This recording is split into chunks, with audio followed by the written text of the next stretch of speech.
This is William Castle, master of suspense, whose formula for fear requires a story so full of unexpected thrills and shocks and suspense that the audience has no chance to catch its breath. This picture vividly depicts gruesome axe murders. It sounded cool. Strait-Jacket didn't have a gimmick in the classic sense of William Castle gimmicks, but for its time, there was some really grisly stuff. With Joan Crawford, you don't need a gimmick. Listen to me! This woman literally dominated that film. There was no question she was the star.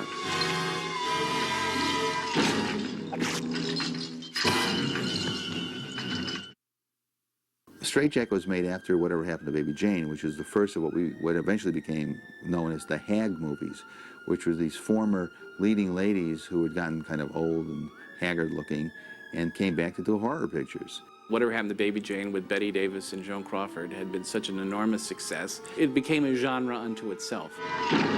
The significance of Whatever Happened to Baby Jane was comparable to what happened when Dynasty came out and all of a sudden women over 40 were sexy and bankable. Just the curiosity of watching a star erode before your very eyes. Who told you about my dreams?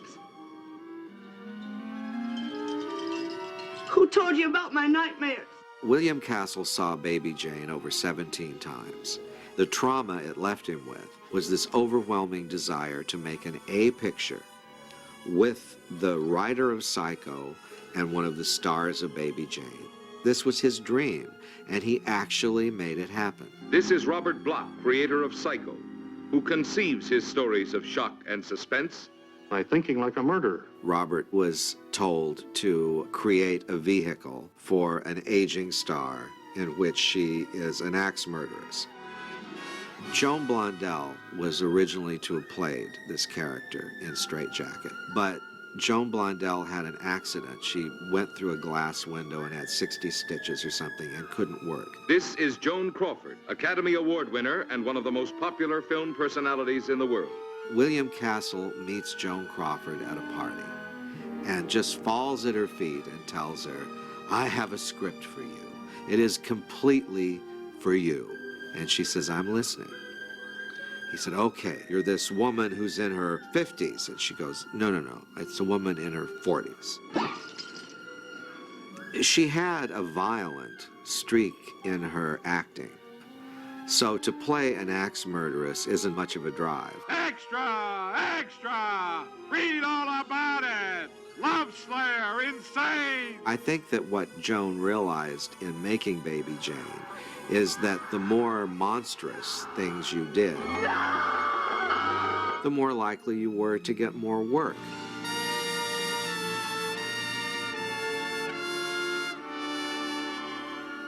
Joan demanded a special dressing room that had to have brandy, 100 proof Smirnoff, beluga caviar. She had to have certain breaks. She picked her cameraman. She had certain lighting. She had script approval, and she had cast approval. If people didn't like it, she didn't work. William Castle did whatever Joan wanted, and he agreed to every single demand.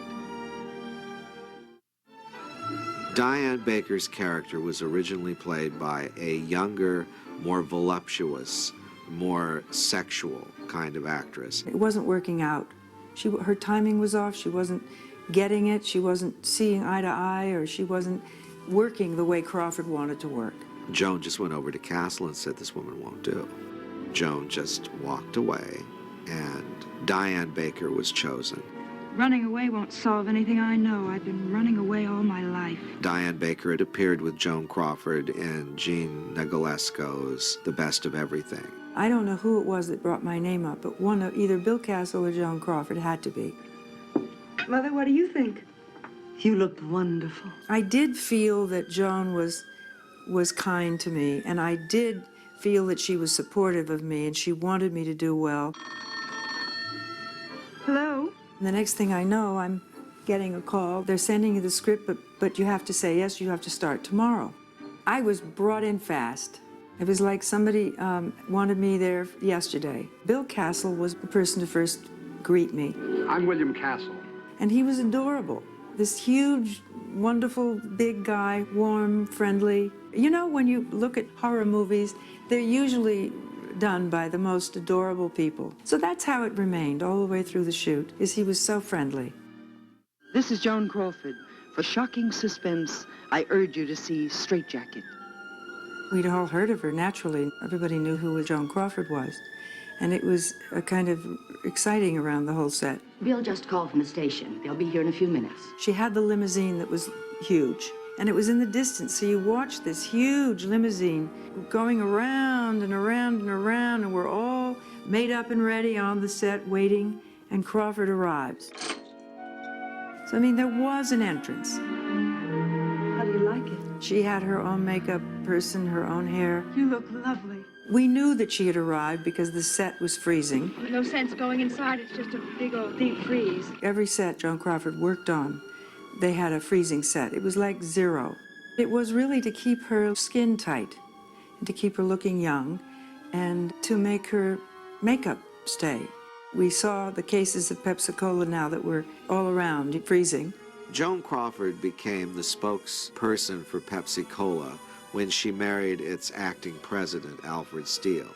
As with everything in her life, when she became connected to Pepsi-Cola, Pepsi-Cola was Joan Crawford. Pepsi was overflowing. Joan had it placed in plain view. What was it, a six-pack? There it is, right on film. And the doctor in the piece, the man who played the doctor, couldn't act. You'll have to excuse my appearance. I'm playing hooky. He was really the vice president of Pepsi. I hope I'm not intruding. She had told him that he could have this part.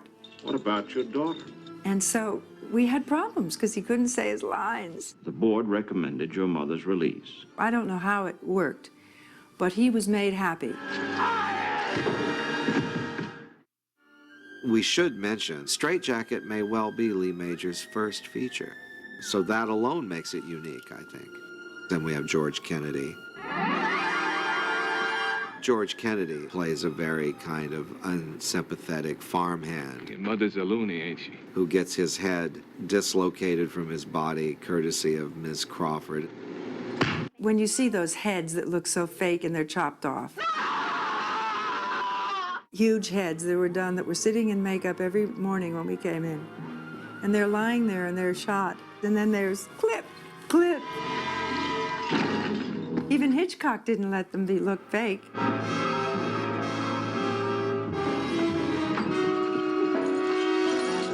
What word could I use in lieu of camp? I mean, the way she seduced her daughter's boyfriend, who's like half her age, was wonderful, classic. Really, Mrs. Harbin, I'm just a country boy. And I'm just a country girl. She actually puts her finger in his mouth. You don't have to be so formal with me. Why don't you just call me Lucy? We're all stunned because this has come out of nowhere. I wouldn't like my little girl to think I was trying to take her fellow away from her. I won't say that Strait-Jacket is an A picture, but I will tell you this.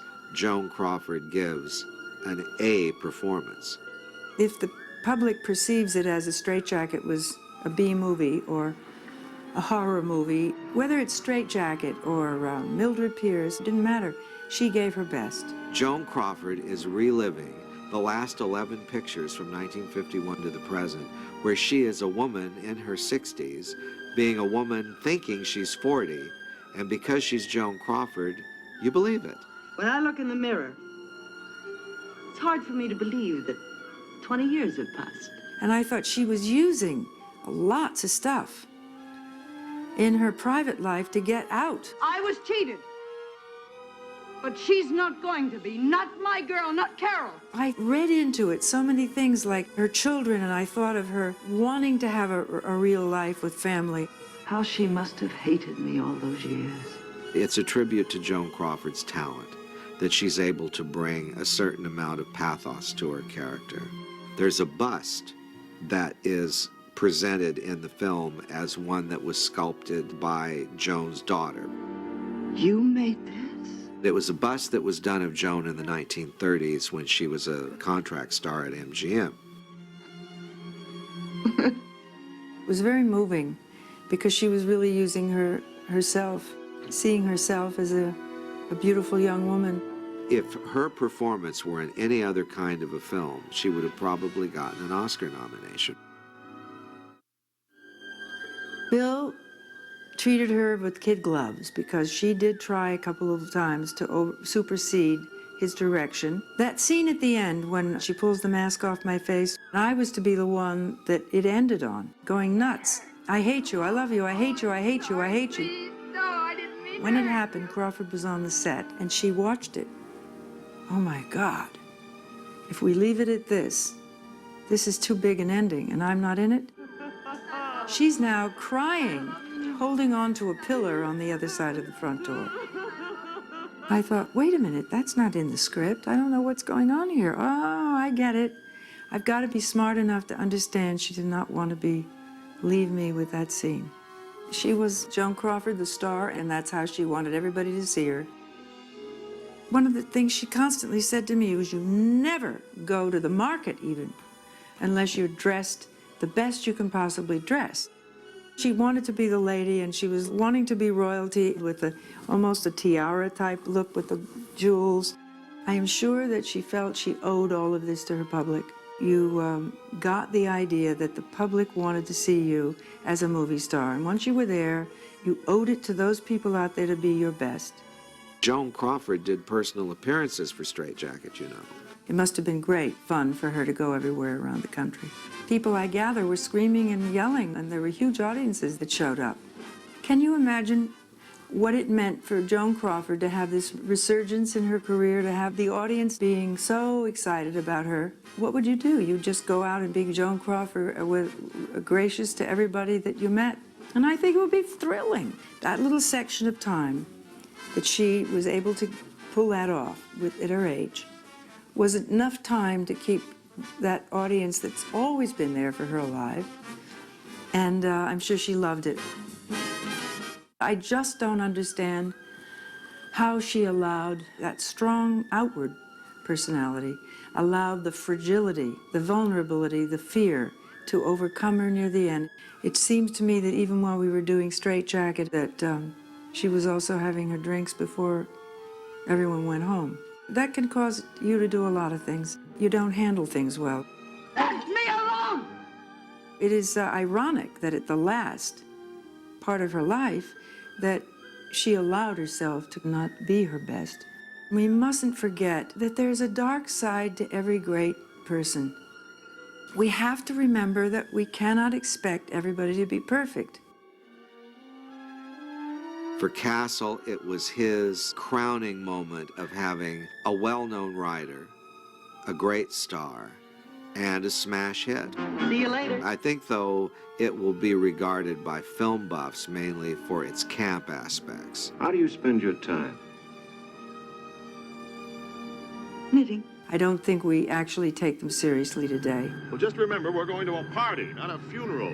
They would probably laugh good-naturedly if they saw Strait-Jacket now in the theater. It was an asylum, and it was hell. 20 years of pure hell. I love that laughter because people are there, they're watching it, and they're having fun. And here we are today, talking about it.